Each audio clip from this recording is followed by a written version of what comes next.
Welcome back to our channel. இன்றைக்கி நம்ம சேனலில் வெஜ் பிரியாணி, அதாவது வெஜ் பிரிஞ்சி எப்படி செய்கிறது அப்படின்னு சொல்லிட்டு பார்க்க போகிறோம்.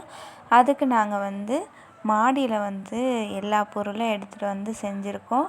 ஒரு இயற்கையோடு இணைஞ்சி ஒரு சமையல் அப்படின்னு சொல்லிட்டு இருக்குது. அப்படி செய்யலான்னு பிளான் பண்ணியிருக்கோம். ஸோ நீங்களும் வாங்க, அப்படியே நம்ம எப்படி செய்கிறது அப்படின்னு சொல்லிட்டு பார்க்கலாம். அதுக்கு தேவையான பொருள்லாம் இப்போ நீங்கள் பார்த்துட்ருப்பீங்க. இதெல்லாம் எடுத்துக்கோங்க. இதெல்லாம் வெஜ் பிரிஞ்சிக்கு தேவையான பொருட்கள். இப்போ பார்த்திங்களா, நம்மளுக்கு தேவையான எல்லா பொருளும் எடுத்து வச்சிட்டோம். இப்போ பார்த்தாவே தெரியும் எல்லாமே பக்காவாக ரெடி ஆகிடுச்சு அப்படின்னு சொல்லிட்டு. இப்போ இந்த செட்டப்பை பார்த்திங்களா, இதெல்லாம் என் தம்பி தான் ஃபுல்லாக டெக்கரேட் பண்ணால். இப்போ நம்ம சமையல் எப்படி செய்கிறதுன்னு பார்ப்போம்.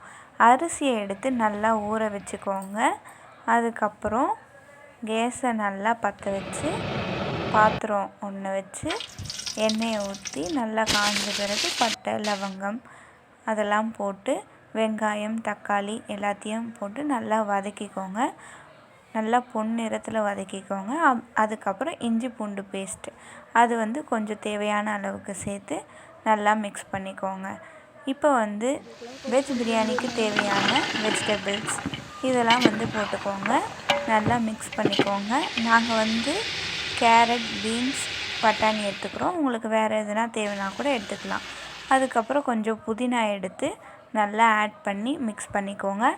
அடுத்தது அரை கப் தயிரை எடுத்து நல்லா போட்டு மிக்ஸ் பண்ணிவிட்டு மிளகாய் 4 மிளகாய்த்தூள் தேவையான அளவுக்கு போட்டுக்கோங்க. இப்போ நம்ம தண்ணி எடுத்துக்கிறோம். நாங்கள் 4 கிளாஸ் அரிசிக்கு 8 to 9 கிளாஸ் தண்ணி ஊற்றிருக்கோம். அந்த மாதிரி நீங்கள் பார்த்து ஊற்றிக்கோங்க. இப்போ பார்ப்பீங்க நல்லா கொதி விட்டுட்டுருக்கு. கூட உப்பு சேர்த்து இப்போ நம்ம அரிசி போட்டுக்கிறோம். அரிசியும் போட்டாச்சு. இப்போ பார்ப்பீங்க எவ்வளோ நல்லா கொதி நிலைக்கு வந்திருக்கு அப்படின்னு சொல்லிட்டு. இப்போ தட்டு போட்டு மூடி வச்சிடலாம். இப்போ எடுத்து பார்த்தா தெரியும் அரிசி கொஞ்சம் வெந்திருக்கு. இதுக்கப்புறம் நல்லா கொதி விடட்டும். இப்போ பார்ப்பீங்க எவ்வளோ நல்லா ஆவி பறக்க கொதிக்குது அப்படின்னு சொல்லிட்டு. இது கூட நல்லா கிளறி விட்டுக்கலாம். கொஞ்சம் வெந்த பிறகு இப்போ கொஞ்சம் நல்லா வெந்திருக்கு. நல்லா கிளறி விட்டுட்டு இன்னும் கொஞ்சம் நேரம் வேக விடலாம். இப்போ மூடி வச்சிட்டோம்.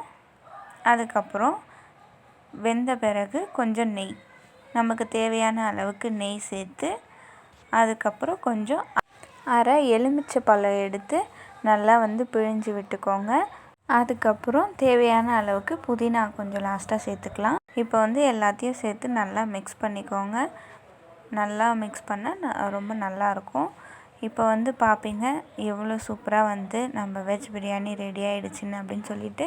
எவ்வளோ கரெக்டான பதத்தில் உதிரியாக ரெடி ஆகிடுச்சு அப்படின்னு சொல்லிட்டு பாருங்கள். இப்போ இயற்கையாக நான் சொன்னேன் இல்லையா, அதே மாதிரி நாங்கள் தேக்கு இலையில் பக்கத்தில் மரம் இருந்தது இல்லையா, அதில் தேக்கு இலையில் கிளாஸ் எல்லாம் செஞ்சு தண்ணி ஊற்றி நல்லா கிளாஸ், கிண்ணம் அந்த மாதிரி ஃபுல் செட்டாக நாங்கள் ரெடி பண்ணிக்கிட்டோம். இப்போ நீங்களே பார்ப்பீங்க கிண்ணத்தில் பிரிஞ்சி இருக்குது. கிளாஸ் மாதிரி இருக்கிறதுல தண்ணி இருக்குது. சின்ன கிண்ணத்தில் வெங்காய பச்சடி இருக்குது. இப்போ இது எல்லாமே எவ்வளோ சூப்பராக செட் ஆகிருக்கு அப்படின்னு சொல்லிட்டு பாருங்கள். இப்போ இந்த வெஜ் பிரியாணி சர்வ் பண்ணுறதுக்கு ரெடி ஆகிடுச்சு. நம்ம சேனலில் பிடிச்சிருந்தா சப்ஸ்கிரைப் பண்ணுங்கள், ஷேர் பண்ணுங்கள். நம்ம சேனலை தொடர்ந்து சப்போர்ட் பண்ணிகிட்டே இருங்க. இப்போ பார்த்திங்களா எவ்வளோ அழகாக சாப்பிட்றேன் அப்படின்னு சொல்லிட்டு. இதெல்லாம் நாங்கள் எப்படி செஞ்சோம் அப்படின்னு தெரிஞ்சுக்கணுன்னா கமெண்ட் பண்ணுங்கள். நானும் அந்த வீடியோ போடுறேன். இப்போ நீங்களும் உங்கள் வீட்டில் நல்லா சாப்பிட்டு என்ஜாய் பண்ணுங்கள். தேங்க்யூ.